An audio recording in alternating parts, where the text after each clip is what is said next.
시청자 여러분 안녕하십니까? KBN 화요 칼럼의 김동석입니다. 여러분, 세상 일이 아무리 변화가 많다 하더라도 하루아침에 어떻게 확 달라지는 것은 아닙니다. 특히 우리들의 일상의 환경은 늘 어제와 다름없는 현실입니다. 그런데 어느 집단이 특정한 목적을 갖고서 아주 주도 면밀하게 조금씩 문제를 제기하면서 파고 들어오면요, 그 결과는 정말로 상상을 하지 못하는 그런 변화가 일어나고 맙니다. 그리고 그 결과는 그야말로 되돌릴 수 없는 현실이 되고 맙니다. 여러분, 오늘 시사 칼럼에서요, 이렇게 말씀을 시작하는 이유는 개인적인 일상의 불편함이나 신상 변화가 아니더라도 우리 시청자 여러분들께서 이 이슈만은 좀 심각하게 생각할 것을 기대하기 때문입니다. 여러분, 바로 또 일본의 문제입니다. 시청자 여러분, 오늘 7월 1일은요, 일본이 자위대를 창설한 지 60년이 되는 날입니다. 일본의 아베 정부는 오늘 자위대 창설 60주년을 기해서 집단 자위권을 수행한다고 그들의 가기로 결정하고 말았습니다. 일본이 전쟁을 할 수 있는 나라로 전환됐습니다.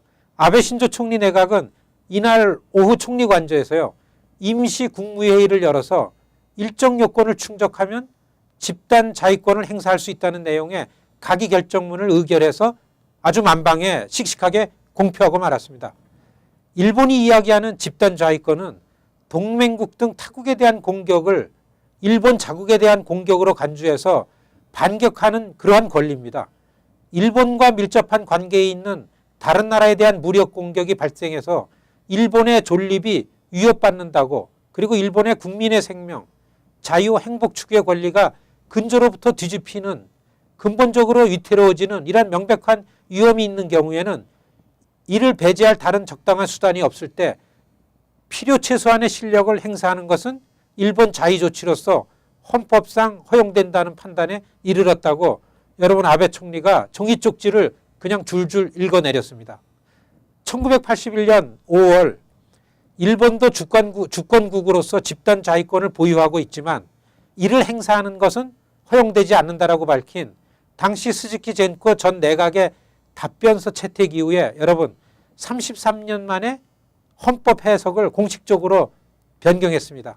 간단하게 말해서 여차하면 자위대를 동원해서 전쟁을 하겠다고 하는 아베의 선언입니다. 시청자 여러분, 일본은 세계를 향해서 전쟁을 일으켰고, 전쟁을 일으켜서 지구촌의 사람들에게, 그리고 주변 국가의 이러한 일반 시민들에게 참혹한 피해를 입혔습니다. 특히 주변국인 한국과 중국의 살아있는 피해자들이 그들의 상처와 공포감을 아직도 절절히 호소하고 있는 상황인데도요, 일본이 다시 침략자로 뻔뻔스럽게 나서고 있습니다. 중국이 급팽창하면서 아시아에서 미국의 이익이 위축되고 견제를 받게 되었습니다. 이러한 상황을 일본이 10분 활용한 거죠. 총리직에 복귀한 아베는 시시때때로 작고 크게, 그리고 아주 야금야금 중국과의 분쟁과 분란을 일부러 만들었습니다. 그리고는 여기에 미국을 끌어들였습니다. 중국의 부상에 스트레스를 받아온 미국은 여러분, 다른 선택이 없습니다. 일본을 내세워서 중국의 부상을 통제할 수밖에는 없습니다. 미국은 이미 지난해 말에 일본의 집단 자위권을 용인했습니다. 미국과 일본의 외교, 국방 장관들여 4명이 동경에서 모였습니다. 그리고 그것에 도장을 찍었죠. 여러분, 미국의 용인은 아베의 자동차에서 브레이크를 떼어난 그런 격이 되고 말았습니다.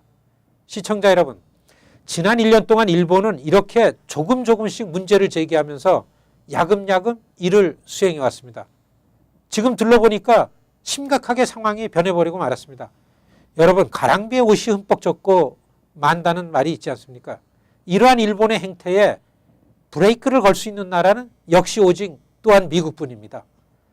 그리고 미국의 외교 정책은 미국 시민들이 목소리에 반응하게 돼 있습니다. 여러분, 미국 시민인 우리 코리안 아메리칸들의 역할에 전 세계 민족 성원들의 시선이 쏠리고 있는 이유가 바로 이것입니다. 감사합니다.